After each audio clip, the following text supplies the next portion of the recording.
Hello guys, in today's video I'm gonna show you how to create a passcode on your passcode lock settings on your account on Telegram. Easy and quick. First, click on these three lines and click settings.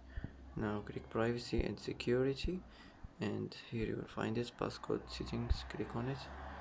Now here you will find and here you can create your passcode like this. And that's it for today. That's how to create your passcode on your account on Telegram. Easy and quick. And that's it.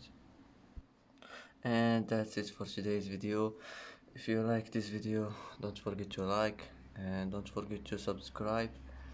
I hope this video is helpful for you. And thanks for watching until the end. And see you in the next video.